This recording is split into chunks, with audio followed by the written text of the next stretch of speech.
जावेद लतीफ साहब, बड़ा important day था सर। शहबाज शरीफ साहब नहीं आए, बिलावल भुट्टो जरदारी नहीं आए। पिछले बार बजट जब पेश हो रहा था, शहबाज शरीफ साहब कह रहे थे सीसा पिलाई दीवार बन जाएंगे। जब भी पास हो गया ये फाइनेंस बिल आया सर, उसमें तो आए ही नहीं। महंगाई का तूफान कह रहे थे, इत्तेहादियों को समझाने की कोशिश कर रहे थे कि अगर आप लोगों ने कुछ नहीं किया तो आप अपने हलकों में क्या मुंह लेकर जाएंगे, और आज खुद ही नहीं आए सर। अगर इजाज़त दें किरण, तो पहले मैं ये बात कर लूँ जो अभी शब्बर जैदी कर रहे थे कि पाकिस्तान रेगुलरली नीचे जा रहा है। तो कोई इनसे ये तो पूछे कि 4 सालों में नीचे क्यों गया। फिर उन्होंने फरमाया कि ये मिनी बजट नहीं है। अगर ये मिनी बजट नहीं है तो फिर क्या है? 350 अरब के आप नए टैक्स लगाने जा रहे हैं और फिर भी ये मिनी बजट नहीं है। बजट में होता क्या है? फिर आप या आवाम को रिलीफ देते हैं और या आप नए टैक्स लगाते हैं। इसी तरह उन्होंने एक बहुत खौफनाक बात की है। उन्होंने कहा कि 18वीं तरमीम के होते हुए पाकिस्तान को आगे लेकर नहीं जाया जा सकता। मैं बड़े अफसोस से ये बात कहूँगा कि ये इमरान खान की सारी टीम जो है उसका माइंड सेट ये है। वजह आप ये देखें कि 16 दिसंबर को आप बदकिस्मती से वैसे हुकूमत का हिस्सा नहीं है, हुकूमत का हिस्सा नहीं है सर। फिर कंटिन्यू कीजिए सर। आज नहीं है, इससे पहले थे और इससे पहले थे भी, और आज भी इमरान खान के करीबी दोस्तों में से हैं। और ये नहीं हो सकता कि आप 16 दिसंबर को आप सरेंडर करें और आज फिर एक 16 दिसंबर पाकिस्तानी कौम के सामने होने जा रहा है। फाइनेंस आप सरेंडर कर रहे हैं IMF के सामने। आप लोगों को धोखा दे रहे हैं कि आप स्टेट बैंक को उनके इख्तियार में, उनकी पहुंच में, उनका कंट्रोल में देकर IMF के, तो फिर भी आप ये कहें कि जनाब जब चाहेंगे। मैं अभी सुन रहा था शौकत तरीन साहब को, उन्होंने कहा सादा अक्सरियत से हम कानून बना रहे हैं, अगर हमारे कंट्रोल में ना रहा और हमें कोई नुकसान पाकिस्तान को पहुंचा तो सादा अक्सरियत से फिर उस कानून को ख़त्म कर देंगे। ओ भाई ये बताएं कि आप कानून बना क्यों रहे हैं? तो सर बना पहले रहे हैं, कौन सी पहले बनाए हुए कानून आप वापस ले चुके हैं? IMF की शराइत है ना सर। सर कर्जा लेना है ना 12 जनवरी को। सर मुझे ये बता दीजिए, आप लोग खुद कह रहे हैं, आप बकौल आपके, कि इतने खतरनाक फैसले हो रहे हैं। एक 16 दिसंबर हो गया वो वाला फॉल, और उसके बाद अब ये एक और खतरनाक फैसले पाकिस्तान के लिए होने जा रहे हैं। तो इतने इंपॉर्टेंट डे पे सर शहबाज शरीफ साहब खुद क्यों नहीं थे? ऑपोजिशन लीडर अगर यहाँ पर होते सर, अपनी तजावीज पेश कर देते, बता देते कि अगर पाकिस्तान के पास कोई और ऑप्शन है इसके अलावा, तो क्यों नहीं आए सर?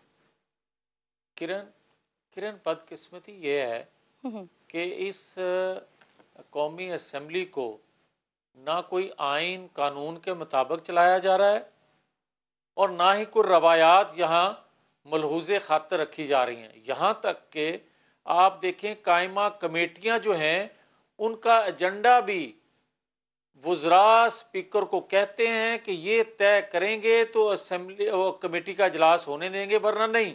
आज मुझे ये बताएं कि जो अरकान असेंबली यहाँ मौजूद थे असेंबली के अंदर, उनको बोलने का मौका दिया गया? आप ये बताएं कि आप इतना अहम एक बिल लेकर आ रहे हैं, आपने उसको पहले क्यों नहीं पहले उस पर बहस करवाई असेंबली के अंदर या सेनेट के अंदर? आप तो उस पर किसी की राय लेना मुनासिब ही नहीं समझते। आपको जो एजेंडा दिया जाता है आप उसको सर हुकूमती रवैये के बारे में आप लोगों से अमूमन सुनते रहते हैं। ठीक है सर, ख्वाजा आसिफ साहब ने तकरीर की, मौलाना फजल रहमान साहब के साहबजादे ने तकरीर की। सर मुझे ये बता दें कि शहबाज शरीफ साहब आए क्यों नहीं सर? अच्छा किरण, मुझे ये बताएं कि जो आपने 2-3 नाम लिए, उन्होंने जो तकरीर की उसका फायदा क्या हुआ? मासवाए इसके कि हम एहतजाज रिकॉर्ड करवा रहे हैं, पब्लिक को बता रहे हैं कि हम आपके हकूक के लिए लड़ रहे हैं। होना तो ये चाहिए कि अगर कोई तजवीज तो सर क्या शहबाज शरीफ साहब इसलिए नहीं आए कि उनको तकरीर नहीं करने दी जाती?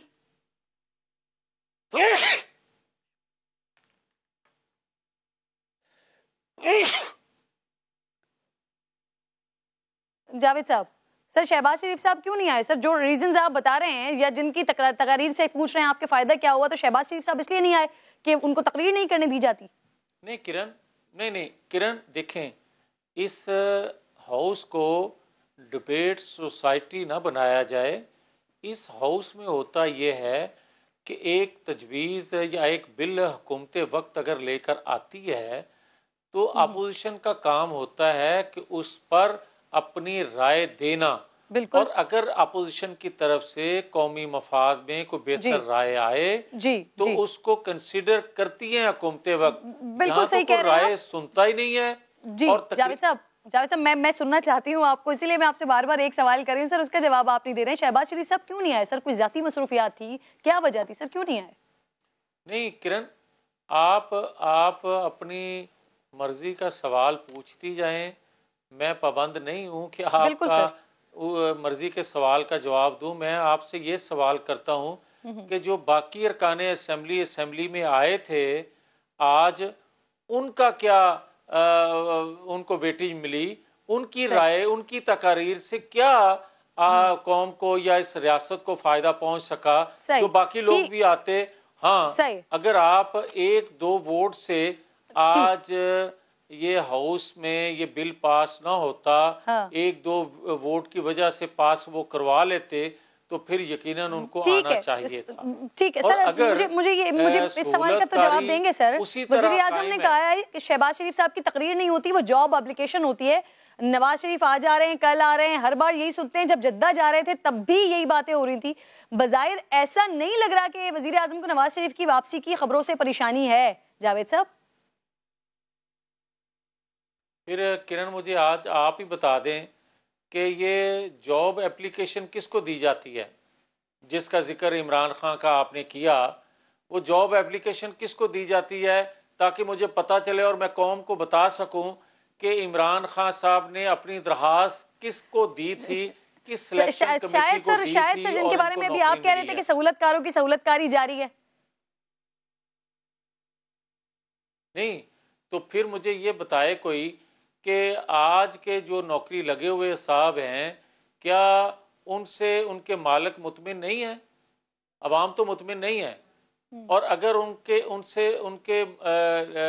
उनको सिलेक्ट करने वाले मुतमिन नहीं हैं और अवाम तो पहले ही उनसे मुतमिन नहीं है, तो फिर किसी सीवी की या किसी दरखास्त की तो ज़रूरत नहीं रह जाती। हम तो दरखास्त ये कर करके थक गए हैं कि खुदा के लिए आइन कानून के मुताबिक अपनी अपनी हदूद में हर शख्स को, हर अदारे को रहना चाहिए। अगर होंगे तो दोबारा पाकिस्तान में इस तरह, जिस तरह IMF आपको कंट्रोल कर रहा है, जिस तरह आपके दफाई अखराजात जो कमर्शियल बैंकों में आपके अकाउंट दफाई थे, वो भी अब इस कानून के बाद स्टेट बैंक में अकाउंट खुलवाने पर आप मजबूर कर दिए जाएंगे और आपको मॉनिटर करेगा अमेरिका और इंडिया, आपके दफाई अखराजात को भी।